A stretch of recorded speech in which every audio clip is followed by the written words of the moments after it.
दृश्यम 2 का next part है, देखते हैं भाई। लास्ट में तो सिंघम को पुलिस पकड़ ले गई। अब आगे देखते हैं, प्ले करें। ये कहानी पांडुलिंग में शुरू होती है। राम नाम का एक मिडिल क्लास आदमी अपने बेटे यतिन से बेहद प्यार करता है। एक रात यतिन अपने दोस्तों के साथ पार्टी करने निकलता है। वहां उस क्लब में शराब के नशे में धुत एक लड़का उसकी दोस्त से बदतमीजी करने लगता है। वो लड़का कोई आम लड़का नहीं था, एक बहुत बड़े बिल्डर का बेटा था। लाख समझाने के बावजूद भी वो अपनी हरकतों से बाज नहीं आता और बात बिगड़ जाती है। यतिन सबके सामने उस लड़के को थप्पड़ मार देता है।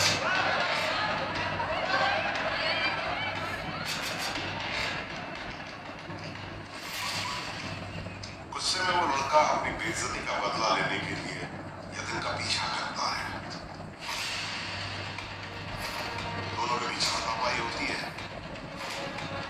और गलती से यतिन के हाथों उस लड़के का खून हो जाता है।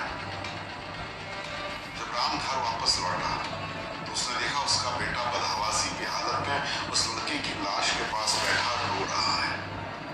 राम जानता था कि वो लड़का एक जाने माने बिल्डर का बेटा है और अगर उसने कुछ नहीं किया तो उसके बेटे की जिंदगी हमेशा हमेशा के लिए बर्बाद हो जाएगी। राम ने बहुत सोचा, फिर उसे याद आया कि उस वक्त उस बिल्डर की नई बिल्डिंग अंडर कंस्ट्रक्शन थी और फिर उसने उस लड़के की लाश को उसी के बाद की नई बिल्डिंग में दफना दिया। इसके बावजूद वो अच्छी तरह से जानता था कि पुलिस एक न एक दिन जरूर आएगी। किस तरह से अपनी फैमिली को बचाने के लिए वो अपने ही खिलाफ एक के बाद एक सबूत तैयार करता रहा। यही फिल्म का सेकेंड हाफ है। क्लाइमैक्स में लाश पुलिस को मिल जाती है और राम अपने बेटे को बचाने की खातिर सारा का सारा इल्जाम अपने सर के ऊपर ले लेता है। यानी वो अपनी लाइफ पे फिल्म बना रहा था। I don't understand this. आपने कहा आप उसे 2016 में मिले थे। जी तो स्क्रिप्ट अगर तैयार है तो फिल्म बनी क्यों नहीं अब तक? शायद उसे डर हुआ कि फिल्म के चक्कर में फंस ना जाए। नहीं नहीं, ऐसा नहीं है। और असल में क्या बात थी कि हम दोनों ही फिल्म की एंडिंग से खुश नहीं थे। हालांकि उसको इस बात का डर था कि कहानी कहीं चोरी ना हो जाए, उसका कॉपीराइट ना निकल जाए, तो उसने उस कहानी को ऑलरेडी एक किताब के तौर पर पब्लिश करवा दिया था। What? कब? 1 साल पहले। ये नॉवेल अवेलेबल है मार्केट में? नहीं, इसकी ज्यादा कॉपीज तो प्रिंट नहीं हुई। Is the book available or not? मतलब ढूंढेंगे तो मिल जाएगी। विजय के नाम पे छपी थी? नहीं, और इसी वजह से मैं आप लोगों के पास आया हूं, क्योंकि वो किताब मेरे नाम पे छपी है। बिल्स किसके नाम पे थे? पेमेंट तो वही करता था, लेकिन बिल्स थे तो मेरे ही नाम। और बैंक ट्रांसफर था या कैश? कैश था। हालांकि मैंने उसको बोला था कि सारा अच्छा, भाई... ओके। आप बोल रहे थे कि आप फिल्म की एंडिंग से खुश नहीं थे। जी, इसीलिए हम लोगों ने नई एंडिंग के लिए नए आइडियाज पे काम करना शुरू कर दिया था।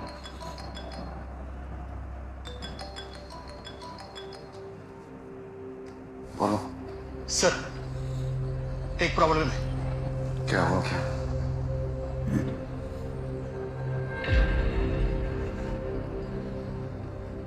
अगले दिन सुबह मुझे कॉन्ट्रैक्टर वाले से पता चला कि पुलिस स्टेशन में मंडे से फ्लोरिंग का काम शुरू होने वाला है।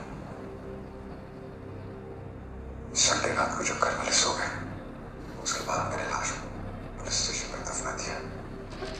योर ऑनर, ये बयान पुलिस ने मेरे क्लाइंट को टॉर्चर करके उनसे जबरदस्ती लिया है।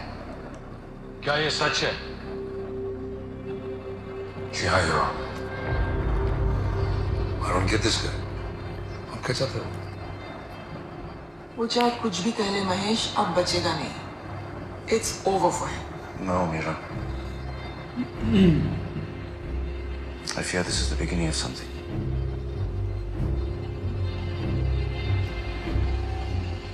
योर ऑनर, ये पूरा केस मनगढ़ंत जिसकी कहानी पुलिस ने चुराई है दृश्यम नाम के इस नॉवेल से। विजय के नाम पर जिस बयान को इन्होंने कोर्ट में सबमिट किया, उसका एक एक शब्द इस नॉवेल से लिया गया। उसने फिर अपना खेल शुरू कर दिया। जैसा इन्होंने कहा, इट्स जस्ट द बिगनिंग। मतलब? स्क्रिप्ट खत्म होने के बाद विजय मेरे पास आया था। महाराज साहब, एंडिंग में एक प्रॉब्लम है। क्या? हीरो जेल जा रहा है। पब्लिक को ऐसी एंडिंग पसंद नहीं आएगी। अगर पिक्चर को हिट होना है तो उसका जीतना बहुत जरूरी है। मेरे पास कुछ आइडियाज है। लेकिन उन्हें लिखने की आपकी मदद चाहिए।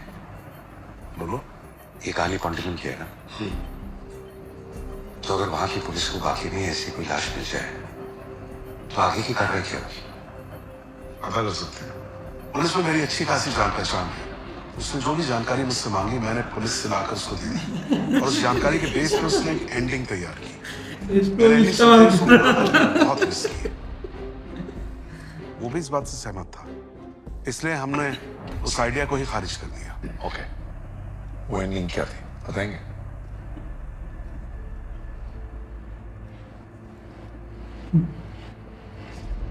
मुझे डर है कि कहीं विजय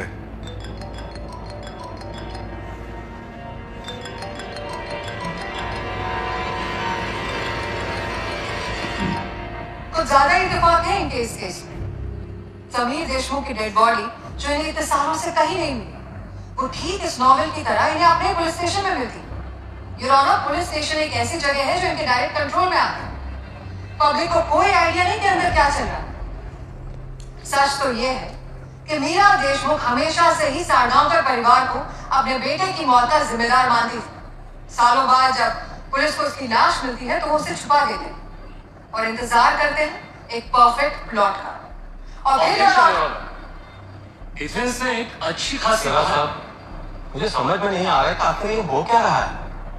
as per the DNA report ये स्केलेटन समीर देशमुख का है ही नहीं।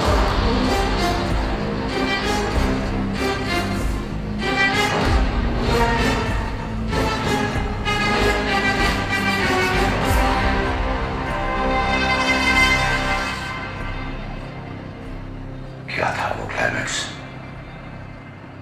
हीरो अच्छी तरह से जानता था कि पुलिस कभी न कभी उस लाश को जरूर ढूंढ लेगी, और इसीलिए उसने उसी दिन से अपनी तकदीर को बदलने का काम शुरू कर दिया था। वो उसी दिन से एक ऐसी बॉडी की तलाश करने लगा जिसकी उम्र, कद, काठी बिल्कुल उस लड़के की तरह हो, और जिसकी मौत सर पर चोट लगने की वजह से हुई। और फिर एक दिन उसकी तलाश खत्म हुई।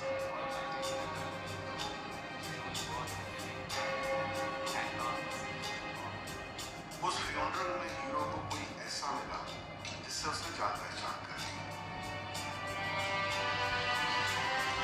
धीरे धीरे हीरो ने उस आदमी से दोस्ती कर ली और अक्सर उससे मिलता रहा। हीरो ने पता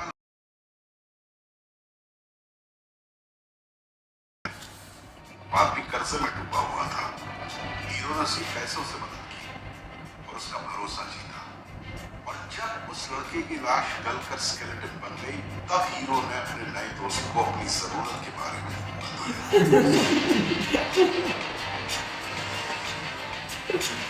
उस एहसानमंद ने अपने मददगार की मदद की और उसे उस लड़के का स्केलेटन दे दिया।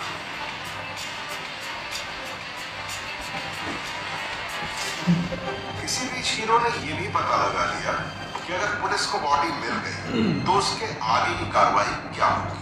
अगर लाश मिल जाती है तो पुलिस सबसे पहले उसे क्वांटलम से लेके वो 3 घंटे की दूरी पे है एंड्रूज मेडिकल कॉलेज, लाश को वहां ले जाती है। वहां तो फोरेंसिक एक्सपर्ट जो है वो टेस्ट करता है, जैसे मरने वाली इससे लगा फिल्म बन रही है। सारे टेस्ट हो जाते हैं तो फिर लाश को डीएनए टेस्ट के लिए रियल कहानी है। ये सब काम दिन में होते हैं।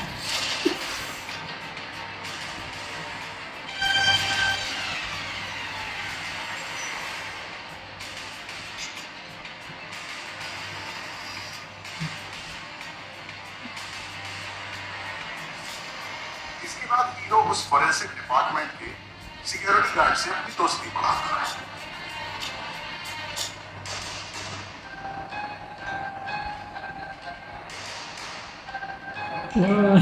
तब भी शराब पीता था और हम के लिए शराबी हो गया है।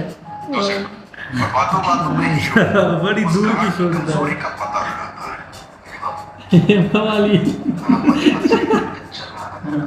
बहुत तगड़ा एक्टर है।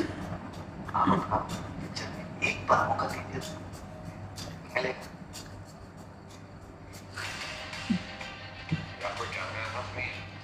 कुछ नहीं है मेरे बाबू, यहाँ बस मैं हूँ और ये मच्छर है और हमारी फागी हो रही है।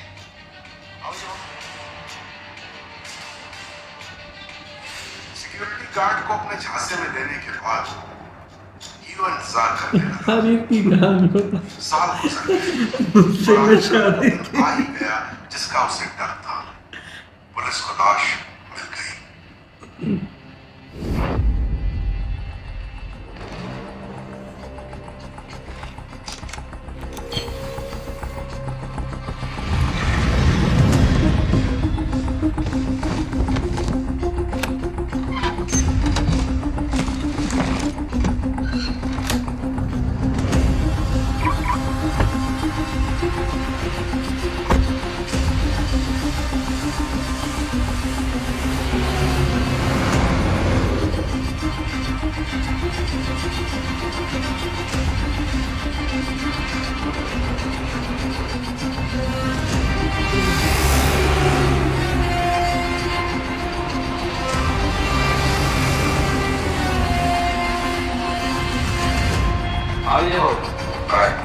हाँ इधर ऑफिस में हूँ।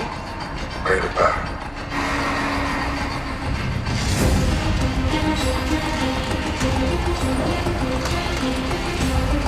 अनबिलीवेबल यार, ये वाला जो आज हमने सीन देखा ना, हम तो हिम्मत हार गए थे। हमने कहा भाई अब काम खत्म है, जिस तरह का ये पुलिस ने प्लान बनाया ना, अब बचना मुश्किल है। और भाई सिंघम की अलग की स्टोरी चल रही थी भाई, वो शुरू से ही उसका दिमाग इसी में ही था कि कभी ना कभी कुछ होगा।